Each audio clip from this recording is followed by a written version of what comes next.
Hi everybody, here we are at Watkins Glen. We're in the Ferrari 296 GT3 car.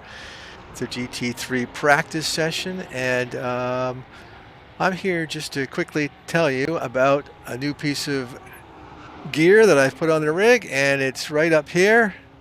It is the StreamDeck pedal. Now it's kind of cool because it allows you to do things without actually having to take your hands off the wheel. I can just use my foot to control certain functions. Now I could reach over and press buttons on my StreamDeck and do different things like pull up the SDK timing screen, but while I'm racing it's kind of awkward to look over there and pick which button I'm going to do, and then I'm going to lose sight of what's going on in front of me. So instead of doing that, with my hands on the wheel, I can just do different things on with my foot, with my StreamDeck pedal.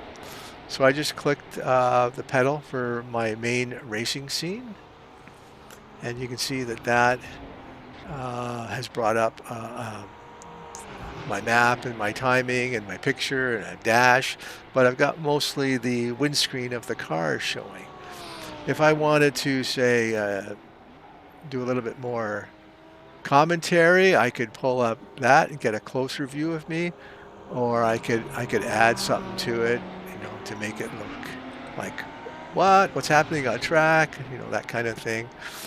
If I don't want to do that, maybe I want to go and just look at a rear view. I've got a camera mounted behind me, so I can get a view of what's going on in my rig, and a smaller view off to the side that shows what's going on in front of my car, and just a mini version of me in the corner. Or I can just go back to my main screen. So let's take it on the track and give it a try.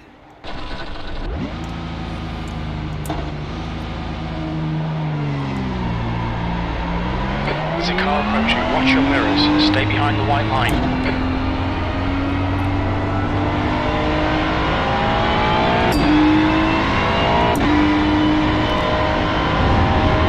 Now, of course, when you've got your right foot on the gas and your left foot on the brake, you don't have another foot down there to work your StreamDeck pedal.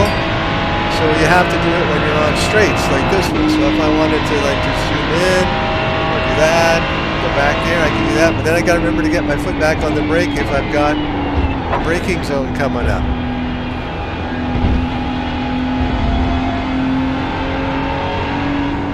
When I'm streaming, maybe I'd like to show my viewers what's going on in the standings. So I can bring up a larger version of the SDK screen, live timing screen, and then they can follow along, see who's going the fastest, what the lap times are, what the best time is, that kind of idea. All the stuff on the live timing screen. And then if you've had too much of that, just go back to my main racing screen. Braking zone coming up, so I got to be aware. Keep my foot back down on my brake and throttle. So it's a cool little handy device to have for hands-free switching of scenes in OBS. That's what I'm using it for.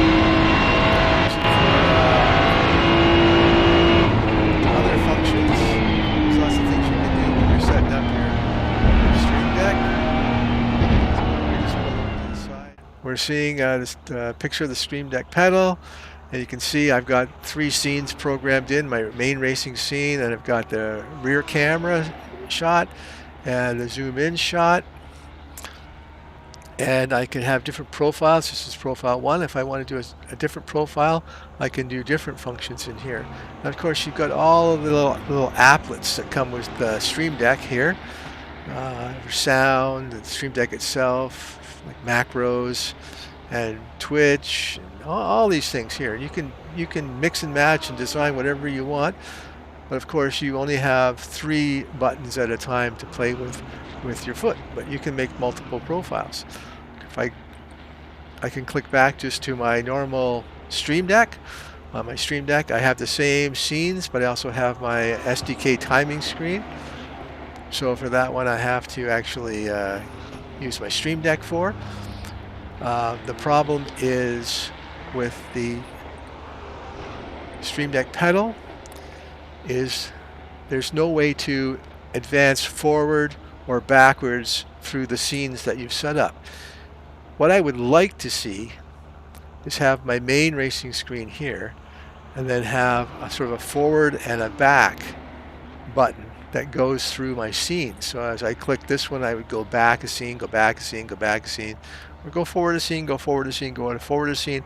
That way I could make a whole list of scenes and I could go through them one by one, or if I got tired of that, I could just go back to my main racing scene at any time by pressing the pedal part in the middle. So it's very easy to set up. It's just pick something, drag and drop it, rename it, whatever you want to do it, and it's very simple to set up. So it's very nice. So I'm going to be using the StreamDeck pedal on my rig.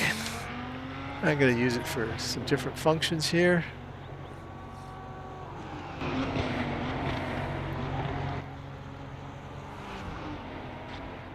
And that's it.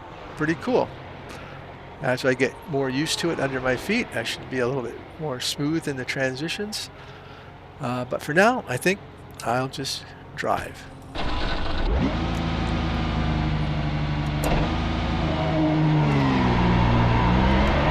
The pit exit's clear.